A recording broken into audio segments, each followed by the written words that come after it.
Alright everyone, I want to welcome you all back to some more of the Great Ace Attorney 2. So we finally got Enoch Drebber and Dr. Sith once more on the stand, so we're going to try and get some information out of them and help clear the name for our good old pal, Professor Hairbrain. So with all that said guys, hope you all continue to enjoy watching. Let's keep it rolling.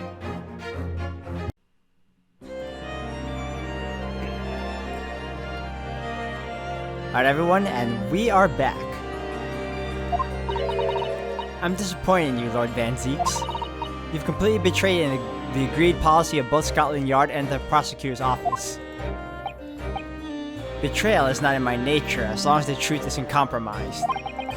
If it is, if there's even a hint of wrongdoing, then no matter whom it concerns or disgruntles, I will pursue the matter to the bitter end, as would any prosecutor worth his salt.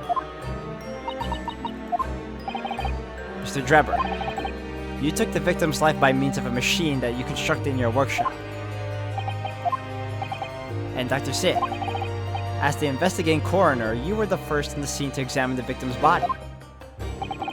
It is the belief of the defense that you collaborated with each other and were both complicit in this crime. And where's your evidence? At present, we have no definitive evidence, but we do have a very significant clue. What are you talking about? I'm talking, of course, about the waxwork. This model of the killer known as the Professor who was sentenced to death 10 years ago. You don't need to tell me. I witnessed the man's execution with my own eyes and officially pronounced him dead. That remains to be seen. Is that so?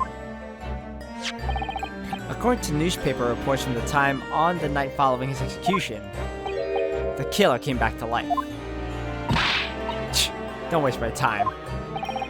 And the sole witness to that mysterious event was you, Mr. Drebber, wasn't it? If what you saw in the graveyard that night 10 years ago wasn't some chilling fiction but reality, it would make you privy to a very great secret of Dr. Sith's. A secret so profound it could compel the coroner to agree to collaborate in your evil scheme, in fact. Mr. Drebber, tell the court. Tell everyone the truth of what you saw that night in Lowgate Cemetery. So he was the student who saw it. You can see the resemblance actually, can't you? Surely he's not gonna claim that...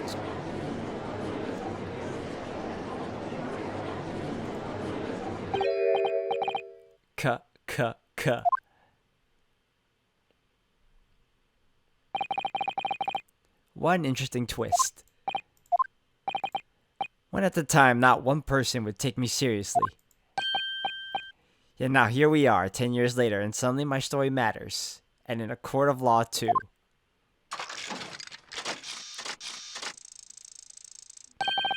Very well then, if everyone so wishes. Let's be frank. I'll tell you the truth of what happened that night, for what it's worth.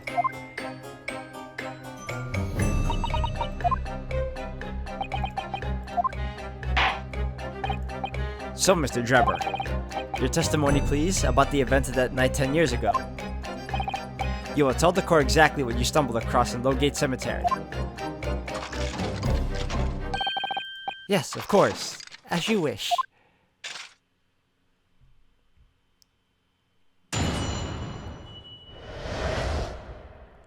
In the cemetery 10 years earlier. Excuse me, guys. Catch my throat, and I think I have something. The reason I was in Lowgate Cemetery at all 10 years ago was for a spot of moonlighting, shall we say. Yes, the illustration in that newspaper article was based on what I witnessed that night. But thinking back now, I realized I never actually saw the Professor. Soon afterwards, I was visited by a young woman who sculpted a model of me from wax. Then I gave up on my dream of becoming a scientist, and it was all because of that newspaper article.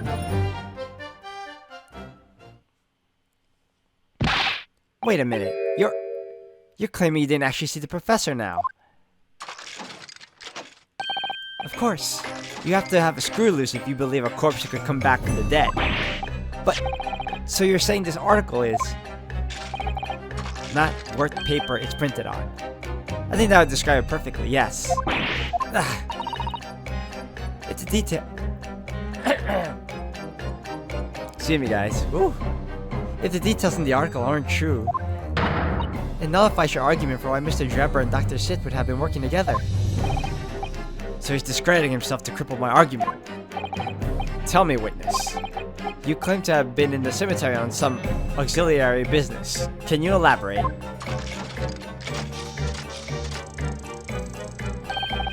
That's right, grave robbing to be precise. As you know, Lowgate Cemetery is at the rear of Barclay Prison. So, among students at the university, it had a reputation for being haunted by the ghosts of condemned convicts. Grave robbing, you say? Yes. Exhuming fresh corpses to sell is reasonably lucrative. Of course, I never laid a finger on any valuable buried with the dead. So, you were one of the so-called resurrectionists, a particularly unpleasant scourge in society. Actually, my fellows and I went by another name. To be purposers. That is quite beyond the pale. You would invite divine retribution, sir. Yes, well, I think I suffered retribution enough. The Daily Circus eventually unearthed my name and put it in print. It caused me a great many headaches. In the end, I had to leave the university. Wow, guys, I didn't know how bad my voice was. In terms of the code I have or whatever, just catching my throat. That was the only paper with the bad grades to identify me unambiguously, I might add. I see. Out of interest, who drew the illustration for this article? Ah, yes. That was the reporter who exposed me. He sketched that right in front of me as I described the scene. Obviously, as time ticked on, I bitterly regretted what I'd done. Claiming to have seen something I never truly saw. Foolish. Very foolish. Well, counsel for the defense, you may proceed to cross-examination now. At once, my lord.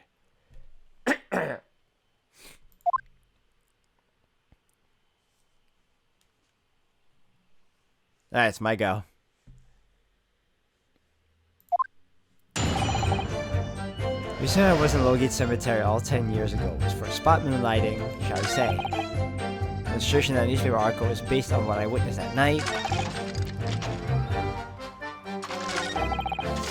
So soon afterwards, I was visited by a young woman who sculpted a model for me from wax. Hold it! That young woman being Madame Tuspels, of course. Precisely. I must say, I didn't expect to run into her again like this 10 years later. As I have explained, I went by the name published in the article, and Komikai found the man.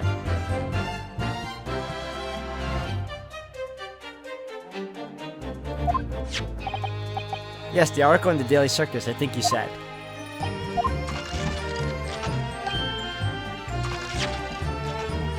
I was a poor student with barely a penny to my name at the time, and the young lady put £5 in front of me.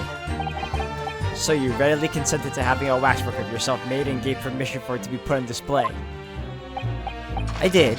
I should sell what little I had to sell, I concluded. Ah, oui, I remember now. I purchased something else from you that day. N'est-ce pas?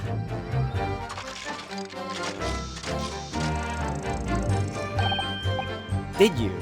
Can't say I remember. What was it, madame? This camera. Ah, yes, I made a point of taking it with me whenever I made an excursion to any cemetery. You took a camera with you, sir. To what end? To record the details of the bodies I disinterred. But I had no intention of ever visiting a graveyard again after that night, so I sold it. I see. I still have it, monsieur. It is part of the special exhibit in my House of Horrors. I am very meticulous about such details. It is a Tuspel's way.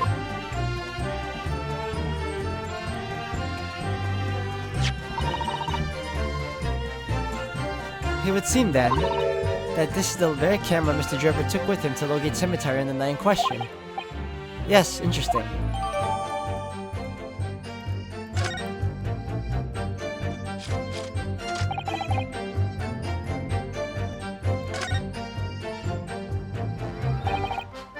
What's Drebber up to? Why would he suddenly change his tune and recant his claim? I wonder if perhaps it's because the circumstances have changed now. What circumstances? Well, if he admits to having seen the professor emerging alive from his grave 10 years ago, it will expose a secret in Dr. Sithe's past that she would desperately want to hide. Yes, of course. If Drebber and Dr. Sithe are working together now, then if Drebber were to betray her, there would be no reason for her to continue to cooperate. In that case, there's only one way around it. Have to prove he really did see it.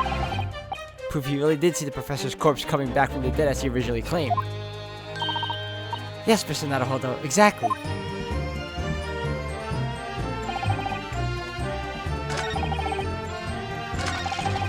Thinking back now, I realized I never actually saw the professor at all, though. Really?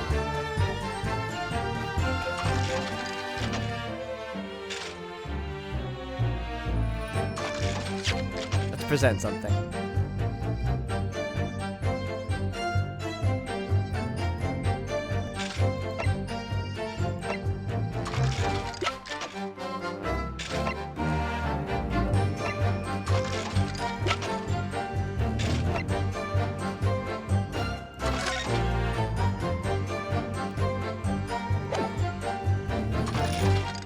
Objection!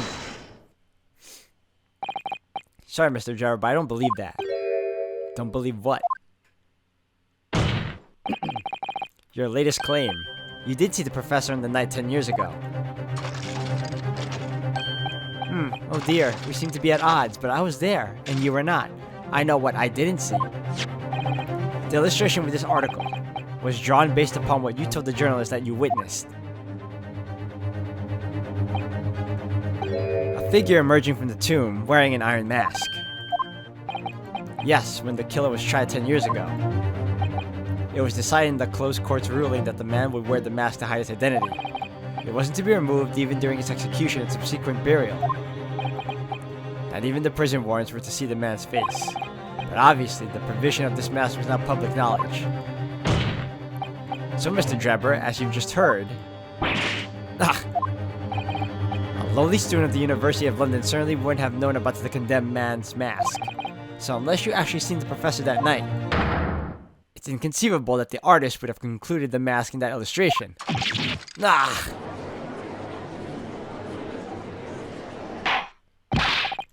Order, order. Well, Mr. Drebber?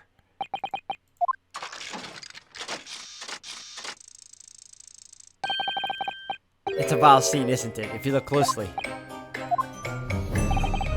And as I've already been at pains to point out, I was utterly petrified. Which is why I had it in my head that I'd seen such a blood-curdling sight. But afterwards, I came to my senses and realized that I'd been mistaken. You're still saying you didn't see it? If you're stubbornly sticking to that story, witness, then amend your testimony to explain exactly how you think your eyes deceived you. Of course. Only happy to oblige. I can't believe you're still not going to concede the point.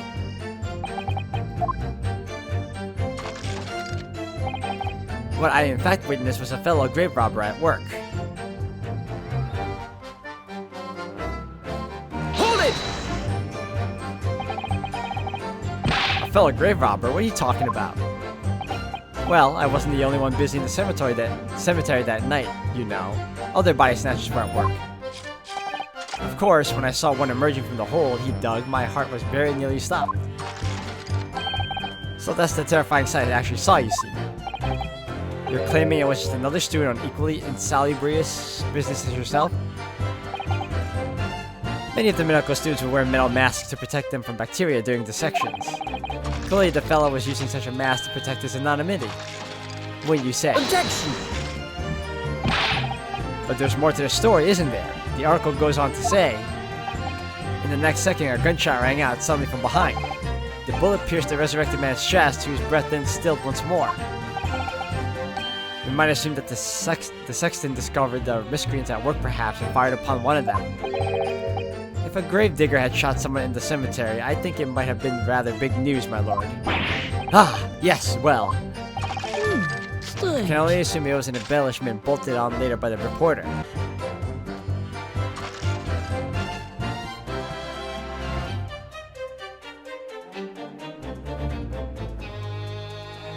There you go. Excuse me! Madam Tussbells, don't take it out on Mr. Sholmes. Ooh la la, pardon. I was lost in my thoughts. Would it be fair to say that Mr. Drebber's last remark was significant to you in some way? I thought it was a little strange, that is all. How Monsieur Drebber could claim this now. If you don't mind me saying, madam, what are you talking about? Well, when I met you 10 years ago at your university dormitory, you recounted to me about your adventures in the cemetery, non? Including the gunshot. Stop. You might want to watch your tongue, you know. Objection! Have a care, Drebber. That's no way to speak to a lady. Grah. Please, Madam Tussbells, carry on. Of course. According to what Monsieur Drebber told me at the time, he did hear a gunshot from behind him and the bullet hit the condemned man. I said nothing of the sort. None, you were very explicit about the details. About the mask that the figure was wearing. And the blood that spattered over you when he was shot. Enough! Shut up, woman! You're making all this up. That will do. Mr. Drebber? Yes? You refute the account just given by Madame Tussbells? I have no recollection of ever saying those things. Come on, do you really expect us to believe you? Control yourself, counsel. I will not permit baseless accusations in my courtroom. Alright. Under the circumstances, I think it's best that you supplement your testimony with a statement to clarify your position on this witness. Very well.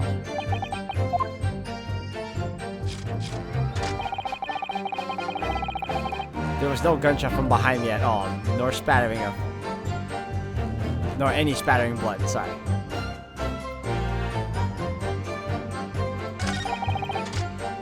Soon afterwards, I was visited by a young woman who sculpted a model of me from wax. Then I gave up on my dream of becoming a scientist, and it was all because of that newspaper article. Let me check something.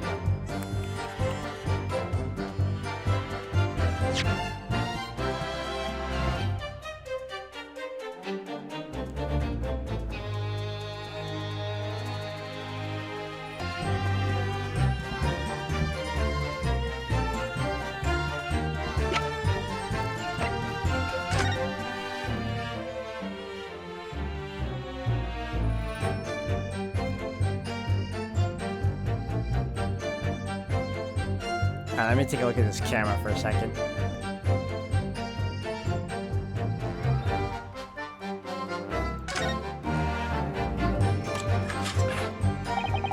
This is where the photographic plate goes, I think, isn't it? Yes, that's right. Isn't it incredible to think that this is the actual camera Mr. Drebber used that night? I certainly never imagined a piece of evidence would be on display in Madame Tussbells. She's very keen on everything being as true to life as possible, though, isn't she?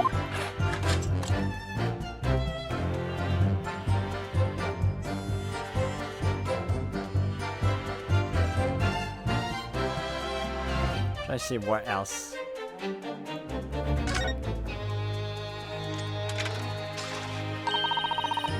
What a wonderful machine. You really love contraptions like this, don't you? Oh, yes. Almost irresistible, surely. Well, whenever I see a pocket watch, for example, I can't help myself. I simply have to take it apart. That's worrying. Yes, father tells the time by rumblings of his stomach. He's given up having a watch. Poor Professor Mikotoba. Oh, there's blood here. Look, Mr. Naruhodo. What is it? On the bellows just here, there seem to be some very dark red stains. Yes, you're right. It's like blood, actually. Oh my. I'm sure it's not what you're thinking.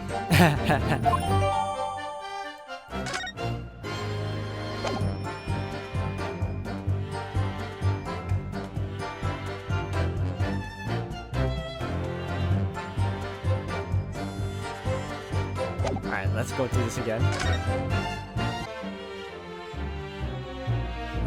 Alright, now I can present it.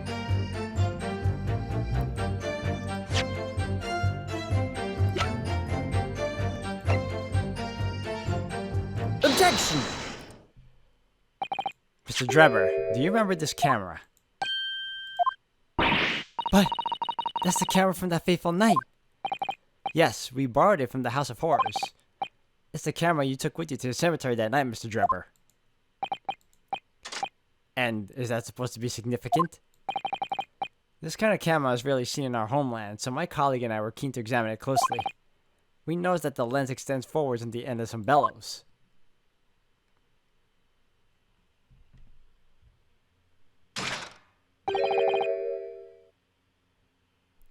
Like this. Hold it! What's that? There's... just in the bellows. Looks like a dark red stain. Ah! That's right. It's a rather conspicuous mark here on the bellows, in fact. Good lord, are you suggesting... Yes, my lord. It would appear to be a spatter of blood. Something that could be confirmed with a simple chemical test, isn't that right, Dr. Sithe? It would be difficult to determine if it was human blood and not the blood of some animal. But yes, to test whether or not it's blood at all, it is simple enough. I propose that Madame Tuspel's testimony was correct, and that on the night in question 10 years ago, you were spattered with blood from the gunshot wound. Well, And that furthermore, you really did witness the condemned professor emerging from his tomb. Grr. Ah!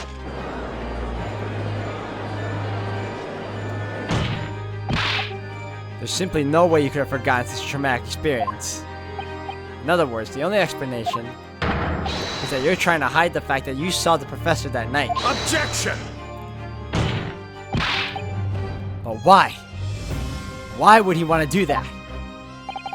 Well, not for his own gain, it would seem. For whose then? Who could benefit? Mr. Drebber is obviously lying in order to protect somebody. My goodness, he's shielding someone? Yes, my lord, and clearly, if it's someone who doesn't want the truth about the professor coming back to life to be exposed. Well, counsel, who is it then? Who is this witness trying to protect by lying about what he saw that night?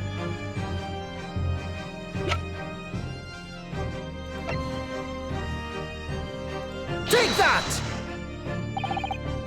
The obvious answer is Dr. Sithe. Sith? Whatever do you mean?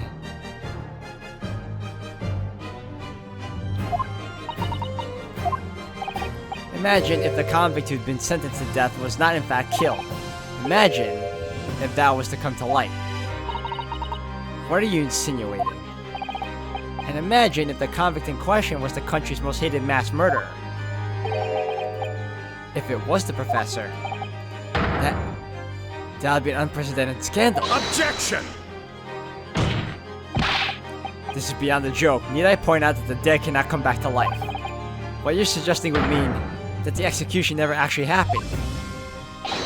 Yes, that's exactly what it would mean. Objection! Once a man is sent to the gallows, he hangs. No one would escape. Not in Great Britain. Objection!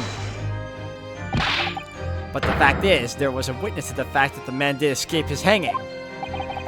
If that were really true, counsel, the implications of misconduct would not stop at the supervising coroner. It would taint the honor of the entire judiciary from the ground up.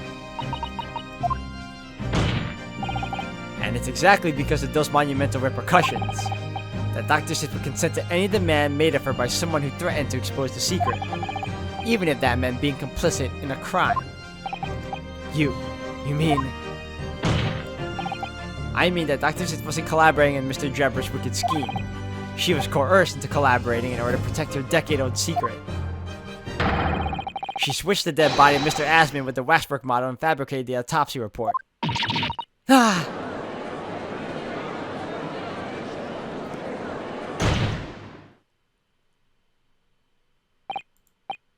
Lord Van Zeeks? Pray forgive my freshly filled hallowed chalice and a whole raft of other discourtesies now. Goodness me. It's just the sort of tall tale Londoners would enjoy, I grant you. An executor killer rising from the dead, a Scotland Yard cover-up, a conspiracy at the highest levels. So let me ask you one thing. What's that? If the condemned man really did emerge from his tomb that night only to be shot in the chest, who pulled the trigger and disposed of him forever?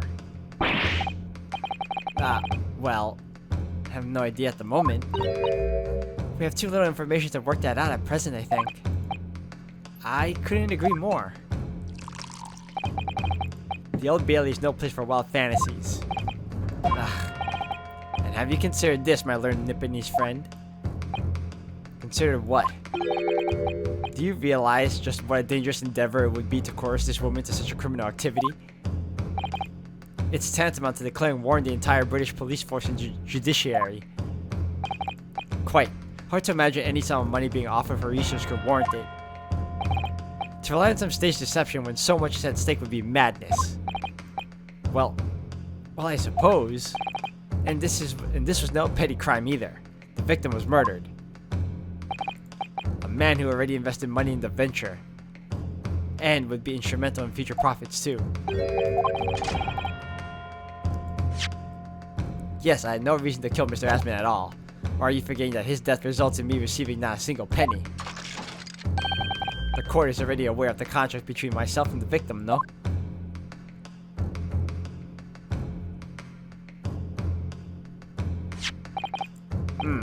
There is the contract, that's very true. The motive for this case runs deep, though. I can feel it. Alright guys, I'm going to end the video here for today. Thank you all for watching. And of course guys, most importantly, thank you for bearing with my my code or whatever. I'm probably coming down with something, but I don't feel sick really. But my voice is hindered a bit. But yeah, if anything else, thank you again. Until the next one.